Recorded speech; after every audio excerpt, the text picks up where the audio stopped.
Good morning, all the students.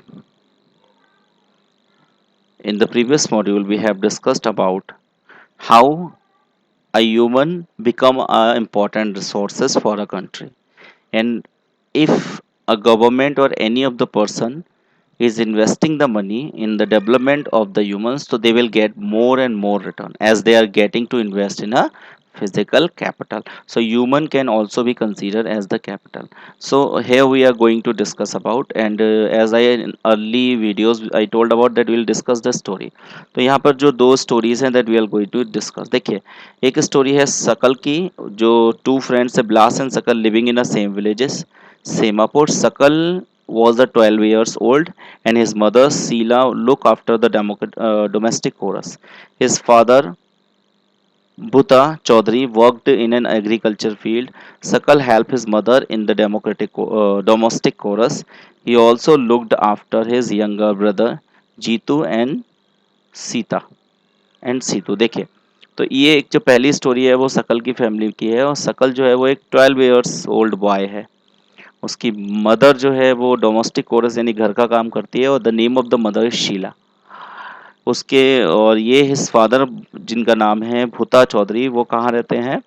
In agriculture field labours हैं जो एक एग्रीकल्चर का काम करते हैं. और Sakal help his mother in a domestic chores. Sakal क्या करते हैं? अपने डोमेस्टिक कोरस में मदर की हेल्प करते हैं. ठीक है. He also looked after his younger brother, जो उसके छोटे बहन भाई हैं उनको भी वो देखभाल करती. कौन? सकल. ठीक है. और उनके यंगर ब्रदर और सिस्टर का नाम क्या है? जीतू ब्रदर का नाम है, और सिस्टर का नाम सीतू है. His uncle Shyam has passed the matriculations examination, यानी उनके जो अंकल हैं श्याम, वो 8th पास है. ठीक है.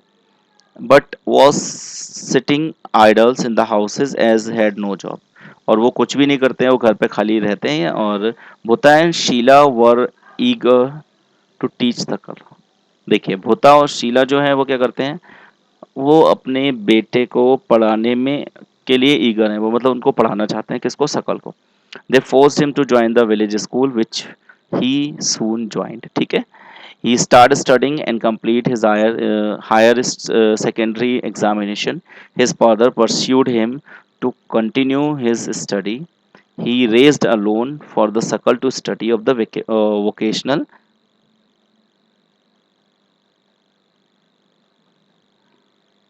ठीक है. तो उसके देखिए सकल के क्या है, सकल के जो पेरेंट्स थे वो ये चाहते थे कि जो सकल है वो पढ़े, और वो उसको फोर्स करते हैं कि वो गांव के स्कूल को ज्वाइन करे. और वो ज्वाइन करता है. कौन? सकल has join the school and he has completed his secondary examination. उसके बाद for the further study his father has taken a small loan for the vocational education courses in computer. ठीक है. तो सकल के जो पेरेंट्स हैं उन्होंने क्या किया? उस सकल को वोकेशनल कोर्स कराने के लिए लोन लिया, और उसको पैसा इन्वेस्ट करके उसको एक वोकेशनल कोर्स करा दिया. और जो वोकेशनल कोर्स है वो किस में कराया? Computers operating. Sakal was materious and interested in studying from the beginning, and with great vigor and enthusiasm he completed his courses. ठीक है. यानी उसने पूरी मेहनत लगा के अपने कोर्स को कंप्लीट किया. After some time he got a job in a private firm. और कुछ टाइम के बाद क्या हुआ? उसको जॉब मिल गई. किसको? सकल को. क्योंकि सकल वहाँ से सीनियर सेकेंडरी भी क्वालिफाई कर चुका था, और उसने एक कंप्यूटर का वोकेशनल कोर्स भी कंप्लीट कर पाया था, and he was a good student. ठीक है. So he got the job in a private firm. He even designed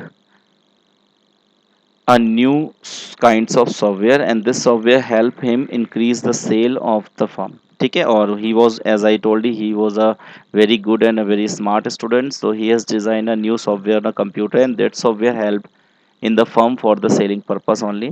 His boss acknowledged his service and reward him with a promotions. उसके boss ने उसकी services ली और उसके promotion को reward में उसको क्या दे दिया? प्रमोशन दे दिया.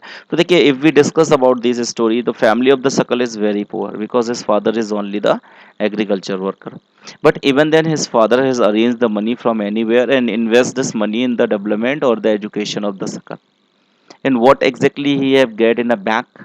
उसके पापा ने बैक में क्या मिला? अब देखिए, उसके फादर के बैक में क्या मिला? उनका जो एक बेटा था वो सकल, वो एक सेटल हो गया. एक फर्म में उसकी अच्छी जॉब लग गई, और उस जॉब से उसको अच्छी इनकम और प्रमोशन भी मिलना स्टार्ट हो गया. So this much money he has invested. जो मनी उन्होंने इन्वेस्ट की होगी इसको पढ़ाने में सकल को, उससे कहीं ज़्यादा गुना मनी उनको वापस मिल गई. So this is called the human capital formation, कि कैसे एक पर्टिकुलर फैमिली का मेंबर अपने बच्चों पर या कंट्री अपने रहने वाले यूथ पे पैसा इन्वेस्ट करती है, और उसके बाद जब वो किसी ट्रेंड हो जाते हैं या वो डेवलप हो जाते हैं, then these people give the return. अब देखिए शकल है, अब शकल को लोन लेके उन्होंने वो वोकेशनल कोर्स करा दिया, और एजुकेशन तो ऑलमोस्ट फ्री है, तो इसलिए देयर इज नो प्रॉब्लम। तो उसके बाद जब उसकी फर्म में जॉब लग गई तो ही स्टार्ट अर्निंग, तो for a long time he keep on earning on his experiences only, और वो इतना अर्न करेगा कि जितना इन्वेस्ट हुआ था उससे कहीं गुना ज्यादा वो अपने पेरेंट्स को रिटर्न दे देगा after earning, and he has also settled himself. So this is called the human capital formation, कि कैसे हम किसी भी ह्यूमन को एक important capital बना देते हैं। ठीक है, अब एक और स्टोरी है जिसमें उसके पेरेंट्स जो है विलास की स्टोरी ऑफ विलास, दो फैमिली बताई थी। तो बिलास और उसकी फैमिली में क्या डिफरेंस है, कि बिलास की फैमिली ने ह्यूमन कैपिटल फॉर्मेशन नहीं किया। देखिए, Vilas was an 11 years old boy, ठीक है, residing in the same village as Sakal. Vilas father Mahesh was a fisherman, Vilas के जो फादर हैं वो महेश एक फिशरमैन है जो मछली पकड़ने का काम करते हैं, और वो अराउंड 11 year old है BLAS. his fathers passed away when he was only the 2 years old, ठीक है। his mother Gita sold the fish to earn the money to feed the family, ठीक है। उसके फादर जो हैं वो 2 साल का या 2 years का था तब पास अवे हो गए, और उसकी जो मदर है वो क्या कर रही हैं, सेल करती हैं। क्या सेल करती हैं, फिश, ठीक है। और क्योंकि फादर नहीं है तो उसकी मदर सेल करके अपनी फैमिली को चलाती है। She bought the fish from the land owners pond and sold it in nearby mandi. वो पहले जो लैंड ओनर्स के पॉन्ड है उससे फिश खरीदती हैं, और उसके बाद then after they will she will get this fish and sell it in the mandi. She got earn only 150 a day by selling fish, ठीक है। एक 100-150 रुपए उनकी एक दिन की इनकम लगभग हो जाती है।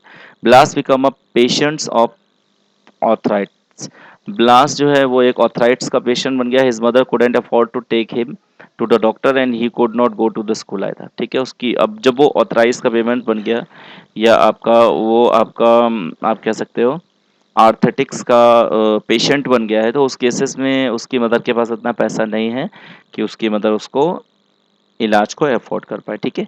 He could not go to the school either, और वो स्कूल भी नहीं जाता है।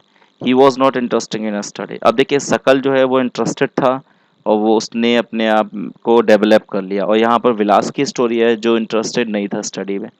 ही help his mother in cooking and also look after his younger brother Mohan, ठीक है। After some time after some time his mother fell sick and there was no one to look after her, ठीक है। कुछ समय के बाद उसकी माँ भी बीमार पड़ जाती है, अब कोई भी नहीं है जो उनकी फैमिली को लुक आफ्टर कर पाए, यानी देखभाल कर पाए। There was no one in the family to support them. Vilas too was force to sell the fish in the same villages and he like his mother earned only a मार्ग income. मार्ज income का मतलब क्या है, कि एक marginal basis की income उनको मिलना शुरू हुई। अब देखिए जो पहली स्टोरी थी, in that story the parents has invest the money in the development of the struggle and he they are getting more and more, ठीक है।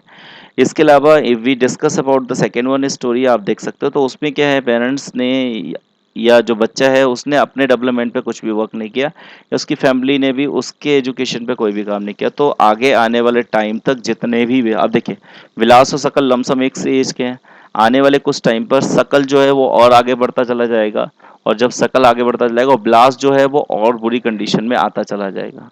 तो यहाँ पे दोनों में क्या डिफरेंस ये रहा, कि one thing is very much important, कि we should make the human development, we should basically work on the human resources only. हमें जब ह्यूमन रिसोर्सेज पे वर्क करेंगे, क्योंकि जितने भी अदर रिसोर्सेज है that is being directly and indirectly being used by the human resources, यानी जितने भी स्पेसिफिकली रिसोर्स हैं वो सारे के सारे रिसोर्स को यूज करने वाला कौन है, ह्यूमंस ओनली, ठीक है। तो इसलिए कहा जाता है कि humans are the most important resource of any country, ठीक है। Okay, the next and the further portion of this specific chapter we will discuss in the next video.